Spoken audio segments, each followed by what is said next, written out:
Monggo diunjurin Mas. Ket mau iki.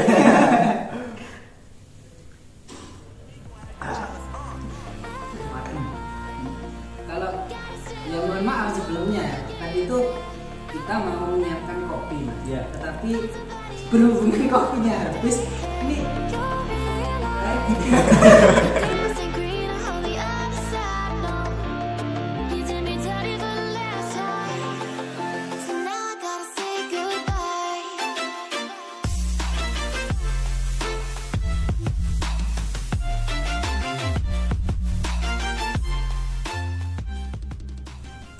Assalamualaikum warahmatullahi wabarakatuh. Kembali lagi bersama saya Ahmad Muflih Aminuddin dalam acara podcast Ibnu IPPNU Wonojaya. Bagaimana kabarnya rekan dan rekan kita? Tentunya sudah kangen dengan saya. Oke, kali ini saya mendatangkan sosok pemimpin yang menurut saya hebat dan dia ini sangat loyal kepada anggota-anggotanya dan juga mempunyai inovasi dan produktivitas dalam suatu agenda ataupun kegiatan di Ibnu IPPNU. Jadi mungkin kalian nanti jika kalian mengikuti video ini pasti kalian akan mendapatkan inovasi tersendiri. Maka jangan lewatkan video ini, tonton sampai habis dan jangan lupa subscribe, like, comment, and share. Share juga karena kita tidak tahu ya bahwasanya ini sangat bermanfaat atau tidak. Namun ketika Anda share pasti saya menjamin ini sangat bermanfaat pastinya. Dan ini adalah rekan Rizal. Selamat datang rekan Rizal. Nah, bagaimana kabarnya hari ini? Alhamdulillah cukup sangat baik sekali. Piye? Rasanya tasik kering enggak? Kan dari pagi sampai sore kan panjenengan wis kerja. Tapi sekarang gimana? Insya Allah akan terbayar dengan apa ya? Kedatangan arek-arek semua, senyum-senyum arek semua itu membuat saya semangat. Wah, mantap ya. Ya ditiru bos. Dah. Gini Pak. Di sini saya itu mau bertanya terkait apa ya? Ibnu IPPNU. Apakah Ibnu IPPNU ini nantinya bagus untuk para pemuda? Menurut sampean sendiri, Ibnu IPPNU ini cocok nggak sih buat para pemuda ataupun pelajar? Menurut Saman yang Saman alami? Menurut saya sih sangat cocok sekali. Dan dari kemarin saya dapat informasi dari guru saya ya, kita kan juga sharing-sharing. Ibnu itu menyeluruh, maksudnya itu kalangan pelajar juga bisa masuk, terus kalangan pekerja juga bisa masuk. Jadi Ibnu itu bukan terkait dengan suatu organisasi sekolah atau apa, jadi di luar sekolah itu pun bisa masuk. Jadi menurut saya itu sangat cocok di era-era lingkup seperti desa, kecamatan. Berarti Ibnu IPPNU ini sangat universal ya. Siapapun boleh masuk dan boleh belajar. Ya. Nah, ini. Jadi sebelumnya maaf, saya belum mengenalkan ini siapa. Nah, teman-teman kalau boleh tahu bahwasanya rekan Rizal ini adalah ketua domisioner atau ketua yang sudah berakhir masa jabatannya. Namun katanya beliau di belakang tadi bilang ke saya begini, Mas, walaupun saya itu sudah domisioner, tetapi jiwa saya untuk mengikuti agenda Ibnu IPPNU itu tidak putus karena saya berani mengawali dan saya tidak mau mengakhiri katanya. Ya, gini kan, saya mau tahu ini terkait suka dukanya menjadi ketua ini menurut sampean bagaimana? Wah, suka duka ini sangat banyak. Salah satu malah. Ya, sukanya apa ya? Sukanya itu sering kumpul, seneng kumpul dengan arek-arek, entah itu guyon atau rutinan atau apalah. Ya kata-kata orang kan sering kumpul dengan anak-anak muda, kita ya juga awet muda gitu. Juga dukanya itu terutama untuk Ibnu. Kalau untuk Ibnu kan kita ya di mata. Jadi perlu tahu bahwasanya katanya beliau itu di Ibnu IPPNU itu kita nggak hanya terpaku oleh kegiatan yang menjenuhkan. Nyatanya beliau ini juga mendapatkan sosok-sosok wanita juga IPPN. Jadi untuk teman-teman rekanita khususnya ini sudah tidak dijual karena sudah sold out. Mohon maaf. Oke, baik, gini rekan, katanya dulu kepengurusan sebelum panjenengan itu banyak kader yang pasif. Maksudnya mereka ketika ada kegiatan mereka itu kurang begitu antusias. Nah, setelah Anda menjabat atau ketika Anda menjabat sebagai ketua, ini kalau dilihat-lihat itu anggotanya semakin banyak. Bener ya. Nah, ini bagaimana caranya Anda kok bisa mengajak anak-anak itu? Metode apa yang Anda gunakan? Awalnya sih sangat sulit. Saya akuin itu dimanapun, seperti cerita teman-teman di ranting sebelah itu, mencari kader itu juga sangat sulit. Saya kepengurusan awal itu ya sangat sulit, mencari sana sini tapi ya tidak dapat. Salah satunya dengan cara saya meminta kader kepada pengurus yang sebelumnya. Seumpama ketua demisioner saya mintai untuk sub ini belum aktif, lalu saya mintakan di sini nggak ada anggota atau untuk diaktifi, yang minimal ada satu menjadi pengurus. Akhirnya ada 1, 2, 3. Prinsip saya itu mereka yang mencari, ya bukan mereka yang mencari ya, ada yang mencari lah, dikenalkan pada saya. Insya Allah makin saya raketi, saya jai guyon, jai ngopi atau gimana. Nah, untuk periode ini sangat berperan itu ngopi. Istilah ngopi itu menarik kader-kader, terutama Ibnu. Nah, Ibnu yang saya tarik di perkopian, intinya perkopian, bahas acara. Itu saya bilangin, kalau ada temannya boleh sampean ngajak. Sampean ngerti dewe di Ibnu iku acaranya yo gini, dan ini yo gak ngaji tok, yo gak dolanan tok, yo saiki yo ngaji, yo kenceng, ya ngono kuwi. Oh iya. Jadi memang kalau saya tangkap ini Anda menggunakan metode MLM.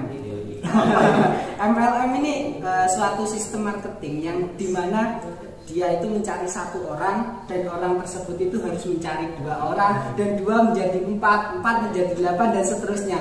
Nah, kalau menurut saya ini sangat efektif nih sebenarnya, karena kita mengajak 1-2 orang intensif sehingga 2 orang ini juga mengajak 2 lagi dan ini tidak perlu membutuhkan tenaga yang banyak juga. Seperti itu.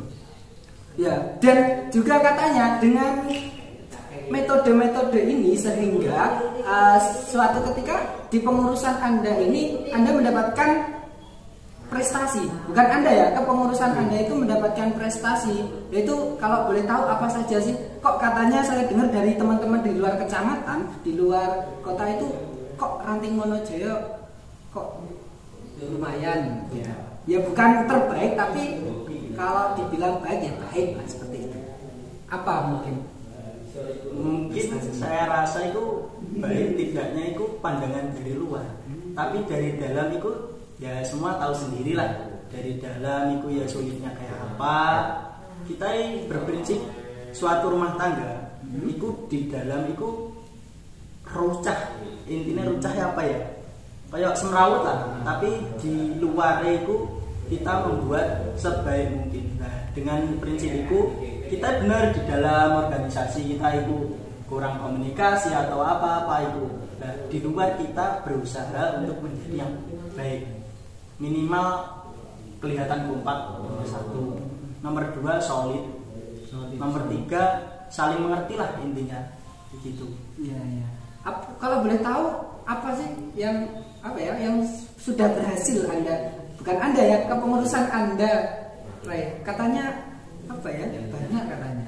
Alhamdulillah saya banggakan dari sekarang itu mengaktifkan sub-sub ranting yang vakum. Dulu ada ranting-ranting yang sub ranting yang belum aktif. Ini alhamdulillah di periode saya semua sub ranting di Wonojaya itu alhamdulillah bisa aktif. Alhamdulillah. Dengan aktifnya di sub-sub ranting itu, saya memanfaatkan kalau ada acara atau apa, yang terdekat kemarin ada porseni, saya gimana ya? Ya kurang yakin lah. Langsung saya bilangin gak apa-apa, ini sekedar pelatihan untuk kita. Ayo ikut aja gak apa-apa mewakili. Toh menang iku ya alhamdulillah, kalau mboten ya gak apa-apa, sing setidaknya kita kumpul lah. Nah dari itu saya nyuwun pembina, pelatih ya sing di Minggu Ponojoyo untuk melatih arek-arek itu. Iku ada kegiatan porseni di PAD Pimpinan Anak Cabang Lurah. Alhamdulillah ada kurang lebih 11 perlombaan. Ya sebenarnya kita prinsip semua diikutkan. Tujuannya itu bukan juara umum porseni ya, tapi kita tujuannya itu merangkul arek-arek. Setidaknya kan sering kumpul dengan pelatihan-pelatihan itu. Toh ternyata di sana alhamdulillah mendapatkan juara ranting terbaik. Tidak juara umum di porseni PAC. Alhamdulillah saya tidak menang. Nah ini perlu ditiru bahwasanya niat ya. Salah satunya niat. Kalau saya ambil kata-kata panjenengan itu, yang penting niat dulu, ikut dulu baru. Nah alhamdulillah juga mendapatkan bonus, ternyata mendapatkan juara umum ini sangat langka. Berarti Anda itu keyakinannya sangat tinggi berarti ya. Ya. Jadi gini, kan sudah 2 tahun berlalu. Nah Anda sebagai ketua pasti sudah mengalami banyak masalah, banyak suka dukanya. Nah perasaan Anda kali ini karena Anda komisioner sudah turun tahta. Nah ini perasaan Anda bagaimana? Apakah sedih, apakah senang atau bagaimana? Sebenarnya sih perasaan saya kurang senang. Belum rela lah intinya. Dari awal itu kurang aktif. Maksudnya kader-kader yang saya bangun dengan teman-teman itu kurang aktif. Setelah periode terakhir atau tahun terakhir itu mulai aktif. Nah tinggal kita membenahi atau kita mempelajari lagi atau mengkader lagi yang sudah kita tarik, diikutkan apa-apa, kegiatan apa-apa yang lebih baik lagi. Ternyata kepengurusan saya sudah habis. Nah, itu mau tidak mau saya harus memilih kandidat ketua. Karena kalau tetap kepengurusan yang lama, itu menurut saya apa ya, kader-kader yang lebih baru lagi, itu tidak bisa terangkul oleh kepengurusan yang saya alami. Jadi kita menunjuk kepengurusan yang lebih muda. Intinya lebih muda biar menarik kader-kader yang lebih muda dari sebelumnya. Berarti dengan adanya pergantian pengurus dan juga anggotanya diaktifkan, berarti akan anggota ini akan diarahkan, misalkan nih potensi dia itu di sini, kita arahkan ke sana. Apakah seperti itu? Iya, seperti itu. Berarti ya. Terus menurut Anda bagaimana kinerja ataupun terkait dengan kepengurusan yang baru ini? Kan pastinya Anda sudah tahu ya siapa yang menjadi ketua, siapa yang menjadi wakil, sekretaris, bendahara. Dan menurut Anda itu bagaimana mereka itu? Alhamdulillah, sepertinya sesuai angan-angan saya dan pengurus-pengurus sebelumnya. Yang saya prinsip itu saya menggali masa-masa mencari, masa-masa periode ini tinggal mengembangkan. Kalau toh ada kader-kader baru, tinggal memasukkan. Ya, untuk periode ini saya rasa insya Allah sangat maju dari periode saya sebelumnya. Melihat dari aktifnya kawan-kawan ya membuat acara podcast ini, seperti ini, saya juga tidak menyangka. Berarti podcast ini baru ya? Baru. Saya nggak tahu. Saya itu dari teman-teman minat bakat. Ya. Jadi saya ditarik. Saya sebenarnya kan pasif nih di PPNU. Terus saya ditarik sama minat bakat, departemen minat bakat. Mas, sama siap gak jadi host? Awalnya saya nggak mau, Mas. Ngapain saya jadi host? Nggak ada bayarannya. Terus ada seseorang yang memotivasi saya bahasanya kita memang kuliah. Saya kan kuliah itu memang mendapatkan ilmu yang formal. Tetapi di masyarakat apa yang sudah kita perbuat? Nah, dari situ saya mikir, oh ternyata mungkin ini yang dapat saya kerjakan ataupun dapat saya berikan untuk IPNU PPNU. dan juga setelah ada acara ini saya tuh justru malah mendapatkan inovasi bahwasanya para mahasiswa yang sudah kuliah di luar sana Mas, itu seharusnya harus menyumbangkan apa yang mereka miliki. Misalkan mereka itu jago terkait gitar, oke lah, silakan sumbangkan, kita belajar gitar itu kan juga bermanfaat sebenarnya ya. Terus ada yang misalkan mahasiswa di Wonojoyo khususnya itu suka sejarah, ya silakan saja untuk kader-kader dipelajari lah paling enggak sejarah biar mereka juga tahu. Nah ini kalau dilihat bahwasannya kalau ada 5 orang mahasiswa saja yang mampu, yang mau memberikan potensinya di organisasi ini, justru manfaatnya sangat besar sekali Pak. Karena maju mundurnya suatu negara itu pasti di pemuda. Nah itu kita harus mempersiapkannya. Nah dari yang saya lihat untuk kepengurusan ini ya, kadernya itu masuk departemen-departemen. Nah, periode sebelumnya dan sebelum saya, itu departemen-departemen itu banyak yang menyumbangkan namanya saja di kepengurusan. Kalau periode ini sudah diprinsip sama ketua dan kepengurusan ini ya, itu departemennya sangat aktif. Mempunyai 4 departemen itu ya sangat aktif semua, sangat mempunyai agenda tersendiri. Dari dilihat itu pengurusnya itu tidak tidak kewalahan lah, tidak seperti yang dulu pengurusnya saja yang memikirkan acara. Yang sekarang ini yang saya lihat yaitu departemennya saja jalan. Departemen itu membuat acara itu ya hanya departemen saja. Berarti semakin solid lah paling enggak. Sering ketemu. Monggo diunjurin Mas. Kayak mau gitu.